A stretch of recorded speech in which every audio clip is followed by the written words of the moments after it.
तो उसको rest ticket कर दिया जाएगा, उसकी बात भी नहीं सुनी जाएगी। मतलब किसी 0.001% के आधार पे आप 100% का आकलन नहीं कर सकते। मोदी कहना मान ले, नहीं तो बिस्तर बाल। तो उस शिक्षा मंत्री के दिए हुए इस एक्ट को क्यों नहीं वापस लिया जा सकता? हमारी लास्ट एंड फाइनल मांग है यूजीसी शांतिपूर्वक यात्रा निकाल रहे हैं, उसके अंदर भी हमारे को प्रशासन रोक रही है।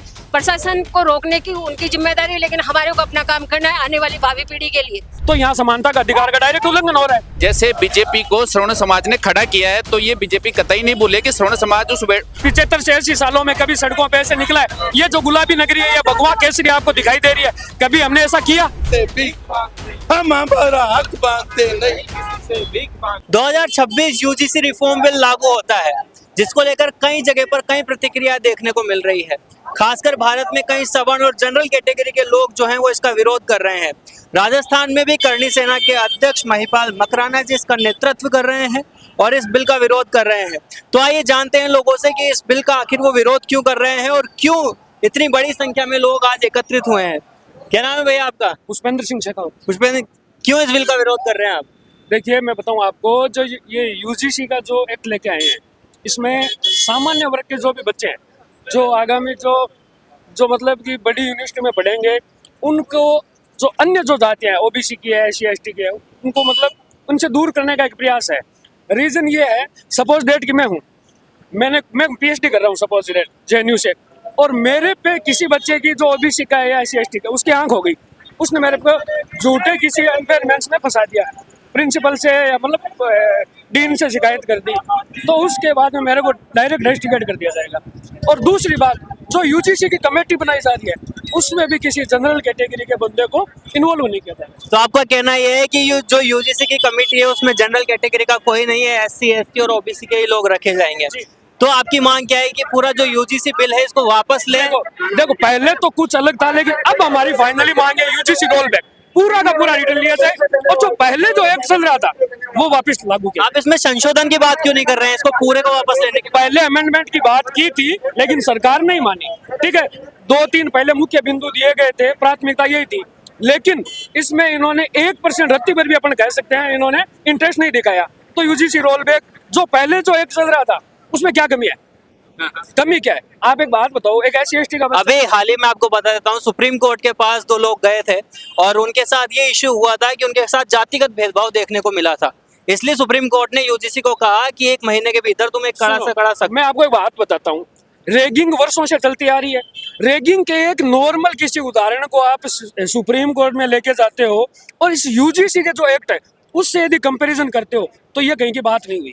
रैगिंग ये नहीं, पर जैसे एडमिशन प्रोसेस होती है, PhD वगैरह जो भी होता है, उसमें ये देखा जाता है कि जो जनरल कैटेगरी या सवर्ण के जो लोग हैं वो उनको ही प्राथमिकता देखते हैं। नहीं, ये प्राथमिकता वाली कहाँ बात आ गई? देखो, मेरी बात सुनो, जो रिजर्वेशन है वो तो है ही, ठीक है। उसके अलावा मैं तो सिर्फ इसमें बात कर रहा हूँ कि एक नॉर्मल कोई भी जनरल कैटेगरी का कोई बंदा है, उसके खिलाफ नॉर्मल किसी SC ST या ओबीसी के बंदे ने किसी भी लाग लपेट से एक शिकायत कर दी, तो उसको रेस्ट टिकट कर दिया जाएगा, उसकी बात भी नहीं सुनी जाएगी, कमेटी में उसका कोई भी गार्जियन नहीं रहेगा। तो मेन चीज वो है। और रही बात, ये सब चीज निराधार है। हमारे लिए भाई कम से कम एक सिक्योरिटी तो दो, हमारे लिए बिल्कुल सिक्योरिटी नहीं। उनमें से भाई कम से कम एक सवर्ण में, अगर जो उन्होंने यूनिवर्सिटी का पूरा वो बनाया, हमें सवर्ण में से भाई कम से कम एक आदमी का तो रखना चाहिए था ना उसमें। ये सब चीज़ निराधार है। टोटल जब से ये जिसके लिए यूनिवर्सिटी ग्रांट कमीशन बना है 2004-5 के समथिंग से जो 2-4-5 केस आए, टोटल 4-5 केसों के चक्कर में आपने इतना बड़ा कानून बना दिया यार। जो मतलब जो मूल यूजीसी था, मूल यूजीसी को यदि आप आज वाले से कंपैरिजन करें, तो उसमें पूरा का समानता का अधिकार है कि नहीं? सबके लिए है कि नहीं? वो भले किसी भी कैटेगरी का हो, तो फिर या तो समानता का अधिकार का उल्लंघन हो रहा है। ये बोलते हैं कि हम इक्विटी दे रहे हैं, सबको इक्विलिटी दे रहे हैं, मतलब कि, तो यहाँ समानता का अधिकार का डायरेक्ट उल्लंघन हो रहा है। तो बताइए, फिर एक तरफ तो हम कहते हैं कि हम संविधान के मूलभूत ढांचे से कहीं भी कंपैरिजन नहीं करेंगे, तो फिर यहाँ हो रहा है ना पूरा का पूरा मूलभूत ढांचा।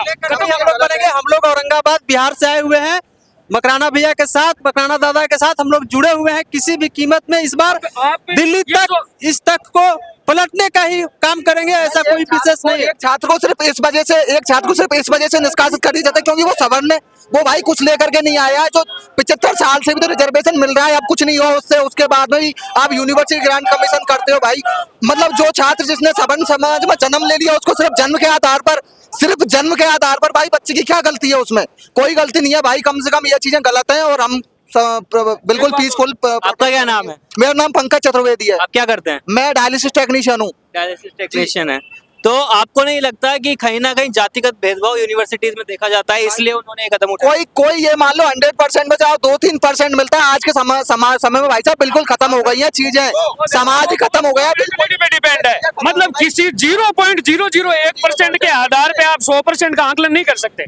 रही बात 75 से मिल जाते हैं भाई, हर जगह पे मिल जाते हैं ऐसे लोग भाई। अब अपन 100 लोगों की भीड़ जा रही है, उसमें 2 लोग तो दंगाई भी हो सकते हैं भाई, लेकिन इसका मतलब ये नहीं है कि भाई को तुम एक जन्म के आधार पर यार किसी सवन के लिए और जाहिर निष्कासित कर दोगे भाई। एक बात बताओ, अगर 7 क्लास की अगर कोई लड़की हुई, अब एक बात बताओ कि मतलब SC/ST कास्ट, OBC कास्ट का भाई कोई भी व्यक्ति हुआ, अगर उसके खिलाफ मेरिट में अगर ज्यादा आ रहा है तो इसके विरोध में बिना बात अगर उसके खिलाफ भाई शिकायत कर दी जाए तो उसको तो रस्टिकेट कर दिया जाएगा। उसके लिए मिला कोई, लेकिन उसके लिए अभी भी आपके पास सहारा है, कानूनी सहारा, आप कोर्ट जा सकते हैं, उसके लिए तो किसी ने मना। कानून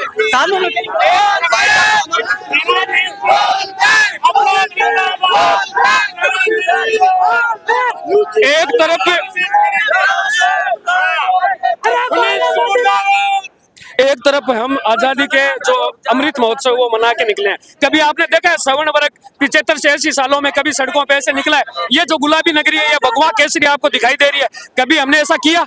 जब कॉकरोचों ने, जिसमें कुछ मतलब एंटी नेशनलिस्ट वो लोग भी थे, जब उनके कहने पे एक शिक्षा मंत्री को हटाया जा सकता है, तो उस शिक्षा मंत्री के दिए हुए इस एक्ट को क्यों नहीं वापस लिया जा सकता? हमारी लास्ट एंड फाइनल मांग है UGC रोल बैक। तो आज इस आंदोलन में आप देख सकते हैं की बात नहीं कर रहे हैं, हम सिर्फ UGC रोल बैक और जो मांगे हैं उनको पूरा करने के लिए शांतिपूर्वक यात्रा निकाल रहे हैं। उसके अंदर भी हमारे को प्रशासन रोक रही है। प्रशासन को रोकने की उनकी जिम्मेदारी है, लेकिन हमारे को अपना काम करना है आने वाली भावी पीढ़ी के लिए। जय श्री राम। तो जैसा आपने देखा, सिर्फ युवा नहीं हर वर्ग के लोग यहाँ पर जुड़े हैं इस UGC रोल बैक के लिए। तो आपको क्यों लगता है कि ये कानून वापस लिया जाए? देखिए ना, इसके अंदर सबसे पहले तो ये जो श्रवण समाज के बच्चे हैं उनके खिलाफ बहुत बड़ा अन्याय हो रहा है। उसके अलावा जैसे इन्होंने EWS के अंदर भी मतलब इनको रिजर्वेशन नगर पालिका वगैरह में सब जगह इनको देना चाहिए। तो मोदी सरकार को श्रवणों के बारे में सोचना पड़ेगा। सबसे बड़ा वोट बैंक तो श्रवण ही है ना। जैसे बीजेपी को श्रवण समाज ने खड़ा किया है, तो ये बीजेपी कतई नहीं भूले कि श्रवण समाज उस सरकार को गिरा भी सकता है। जैसे कांग्रेस सरकार आज अपनी एक सीट के लिए उनको मेहनत करनी पड़ रही है, हो सकता है बीजेपी ने अगर ये काला कानून वापस नहीं लिया तो श्रवण समाज, मुझे लगता नहीं है कि बीजेपी सरकार को वोट देगा, और इसका परिणाम उनको आने वाले टाइम में बहुत बड़ा भुगतान करना पड़ेगा। जैसे सरकार को इस बार भी काफी मशक्कत करके सरकार बनानी पड़ी, तो मुझे लगता नहीं कि अगर ये काला कानून इन्होंने वापस नहीं लिया तो इनकी सरकार बन पाएगी। इसलिए इस मीडिया के माध्यम से हम मोदी जी तक ये बात पहुंचाना चाहते हैं और देश के गृह मंत्री तक ये बात पहुंचाना चाहते हैं कि हम इस काला कानून अगर इन्होंने वापस नहीं लिया तो हम मोदी सरकार को कतई भी वोट नहीं देंगे, कभी भी भारतीय जनता पार्टी का समर्थन नहीं करेंगे। आपका क्या नाम है? मेरा नाम दौलत सिंह राठौड़ है और अभी जो रैली आप देख रहे हो ये यहाँ से 10 किलोमीटर से रैली है। लगभग 5 से 7 लाख लोग इस रैली में आए हुए हैं। पूरी रोड जाम है और हमारी मेन मांग है UGC हटाओ। इसके अलावा EWS की जो सरलीकरण है, संपत्ति संबंधी जो प्रावधान है उसको हटाया जाए और जो सर्टिफिकेट है वो सरल किया जाए और स्थानीय स्वशासन नगर पालिका और ग्राम पंचायतों में 10% आरक्षण दिया जाए EWS वर्ग को। Thank you. तो ये जो UGC कानून है, आपको नहीं लगता कि यूनिवर्सिटीज में और देश भर में जातिगत जो दुर्व्यवहार होता है उसकी वजह से इसको लाया गया? ये वैसा ही कानून है जैसा रोलेक्ट एक्ट आया था। यानी रोलेक्ट एक्ट के अंदर क्या था, बिना अपील, बिना दलील, बिना वकील का काला कानून था। जैसे SC/ST एक्ट है, उससे भी एक खतरनाक कानून है। इसके द्वारा जो सामान्य वर्ग के जो लोग हैं उनको पूरी तरह शिक्षा से वंचित किया जाएगा, उनके साथ ब्लैकमेलिंग की जाएगी और इसके अलावा उनको पूरी तरह उनको जो उच्च शिक्षा है उसके वंचित कर दिया जाएगा। Thank you. Roll back Modi कहना मान ले नहीं तो बिस्तर बाल ले। मोदी तेरी मनमर्जी नहीं चलेगी नहीं चलेगी नहीं चलेगी। हमारे बच्चों को फांसी बंद करो बंद करो बंद करो। हमें समानता का अधिकार दो अधिकार दो। मोदी तेरी तानाशाही नहीं चलेगी। यूजीसी रोल बैक हम हमारा हक मांगते नहीं किसी से भीख मांगते। हम हमारा हक मांगते नहीं किसी से भीख मांगते। मोदी कहना मान ले नहीं तो बिस्तर बाल। ये तो लड़ाई है लड़ाई अभी बाकी है। भारत माता की जय। तो जिस तरीके से आप देख सकते हैं यहाँ पे लाखों की संख्या में लोग यहाँ पर आए हुए हैं और स्पेशल टास्क फोर्स पुलिस भी यहाँ पर लगा दी गई है देखते हुए लोगों को। और हर युवा हर वर्ग के लोग यहाँ पर है, चाहे वो युवा हो, बुजुर्ग हो, महिलाएं हो या बच्चे हों, सभी यहाँ पर पधारे हुए हैं। महेंद्र सिंह शेखावत। तो आपको लगता है क्यों है कि यूजीसी जो है इस बिल को वापस लेना चाहिए सरकार को? यूजीसी रोल बैक वापस होना चाहिए क्योंकि हमारे जो सामान्य वर्ग के बंदे हैं या फिर स्टूडेंट वगैरह हैं वो भी कमज़ोर स्थिति में आ गए। तो अपन को परिपाटी नहीं बनानी चाहिए कि SC/ST वर्ग के लोग ही कमज़ोर हैं। हमारी स्थिति भी कमज़ोर होती जा रही है और इसका गलत दुरुपयोग हो सकता है। जिस प्रकार SC/ST को लोगों ने हथियार बनाया ना उसी हिसाब से यूजीसी को भी अपना हथियार बना सकते हैं।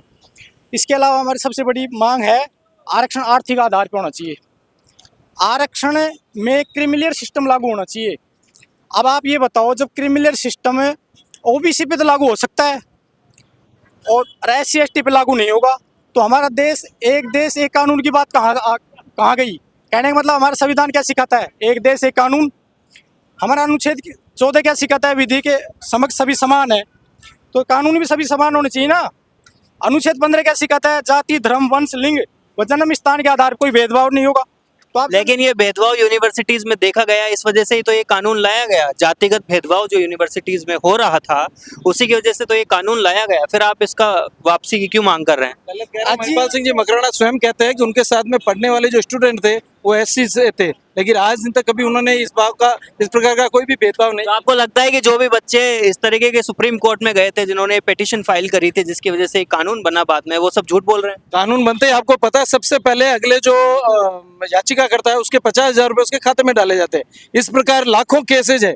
आप बीकानेर में देख लीजिए, अभी रिसेंटली एक लड़की जिसने ब्राह्मण के ऊपर केस लगाया था, अब उसका जब अपन ने खोल के देखा है बायोडेटा पीछे का, तो लगभग उसने 35 बार लोगों पे केस किया है। तो आप ऐसा कह रहे हैं कि जातिगत भेदभाव अब इस देश में समाप्त हो गया है? बिल्कुल। हम कब कह रहे हैं कि समाप्त हो चुका? समाप्त होने की कगार पे है, लेकिन आप उसमें कुछ आगे एक पहल तो करने देंगे हमें भी। आप खुद सरकार ऐसे कानून बना के, हम अगर थोड़ा सा 2 कदम आगे चलते हैं, आप कानून बनाते हैं, तब फिर हमें मजबूरन वापस 2 कदम पीछे चलना पड़ता है। आप स्वयं तो कानून में सुधार कीजिए ना। क्या सुधार आप इस कानून में चाह रहे हैं? जो भाई साहब ने बताया इनसे आप स्पष्टता से पूछिए, ये बताएं। हाँ जी, जहाँ तक मेरे हिसाब से जातिवाद समाप्त हो गया है, शून्य की कगार पे मानो। आप ये मानो मैं पॉलिटिकल साइंस से MA BEd हूँ और मिसेज MA BEd इंग्लिश से है, तो ये मानो कि हमें RPSC कार्यालय तक जाए, कहने का मतलब कि सिलेक्शन हो गया हमारा। जब पॉइंटों से रह जाते हैं तो 2 ही चीज़ जिम्मेदार है इसके लिए, या तो आरक्षण है या फिर पेपर शोर है। यानी मैं नेताओं को मानता हूँ, क्यों नेता है ना ये भ्रष्टाचार करते हैं और पेपरों को पहले ही गायब कर देते हैं। जो इंटेलिजेंसी कहाँ रहेगी फिर? जो इंटेलिजेंट बच्चे तो वो घर रह जाते हैं। मिसेज डिप्रेशन में चली गई, कहने का मतलब मिसेज से मतलब नहीं है। मिसेज जैसे पता नहीं कितने लोग डिप्रेशन में जाते होंगे, गरीब लोग। जो कहने का मतलब है कि यानी योग्यता के आधार पे चयन होना चाहिए, और यानी डिप्रेशन में जा रहे हैं तो ये उस परिस्थिति को किसने संभाला? मैंने संभाला। ये नहीं कि बस सरकारी नौकरी लगे, फिर प्राइवेट जॉब कर रहे हैं, जैसे मान लो कंपनी वगैरह में जॉब कर रहे हैं, तो कंपनी वगैरह में आप कह रहे हो कि आरक्षण जो जातिवादी है, अभी जातिवादी भावना ऐसी है ही नहीं, क्योंकि हमारे जो SC/ST वर्ग के लोग एक साथ बैठ के खाना खाते हैं। अगर कहीं टेबल पे खाना वगैरह भी, आज भी आप गाँव में देखिएगा, जो स्वीपर होती है झाड़ू निकालने वाली, उसको रानी जी कहा जाता है, और जो बजाने वाली आती है ढोल वगैरह, उसको भी रानी जी कहा जाता है। उसको भी संस्कार के सहित बैठाया जाता है। और सबसे पहले जब हमारी राजपूतों की महिलाएं नृत्य करती है, सबसे पहले उनको प्रणाम करके उनकी आज्ञा लेके फिर हम नृत्य स्टार्ट करते हैं। तो कहीं भी इस प्रकार का कोई गाँव में या शहरों में देखने को नहीं मिलता है। सबसे बढ़िया समानता दीजिए, इज्जत देंगे, इज्जत लेंगे, इसमें कोई बुराई नहीं। जिस प्रकार SC/ST वाले हमारा सम्मान करते हैं, उसी प्रकार हम भी सम्मान करते हैं। जैसे हमारा दूल्हा भी अगर शादी के लिए जाता है ना, तो हमें सामने मिल जाएंगे तो उसको 100-200 रुपये देंगे, सम्मान करके ही जाएंगे। तो मैं कहना सरकार से ये मांग करता हूँ कि एक तो मोदी जी वगैरह जो भी नेता हैं अपनी मनमर्जी नहीं करे, और सभी को समानता की नजर से देखे, एक देश एक कानून की बात हो। जय हिंद, जय भारत। तो आपने देखा कि किस तरीके से हजारों लोग, हर युवा वर्ग के लोग इस कानून का विरोध कर रहे हैं। अब देखना ये होगा कि सरकार इसको कहां तक लेकर जाती है, इनकी मांगे कब तक मानती है। तब तक के लिए आप देखते रहें the Fact India News. Cameraman Suraj के साथ रिपोर्टर निखिल। अपना पॉडकास्ट शुरू करना चाहते हैं और चाहते हैं कि पहले दिन से उसे लाखों लोग देखें, तो अब ये पॉसिबल है जयपुर में। जयपुर का सबसे तेजी से बढ़ता हुआ digital news channel the Fact India आपके पॉडकास्ट को वर्ल्ड क्लास बनाने के लिए जयपुर के बीचों बीच श्याम नगर में लाया है world class podcast setup, green screen setup, उसे शूट करने के लिए best state of the art facilities, editor से लेके लाखों फॉलोवर्स और करोड़ों वाली रील्स वाला यूट्यूब चैनल, और ये सब आपको एक ही जगह पर मिलने वाला है। तो पूरी जानकारी के लिए आज ही व्हाट्सएप कीजिए इस नंबर पर।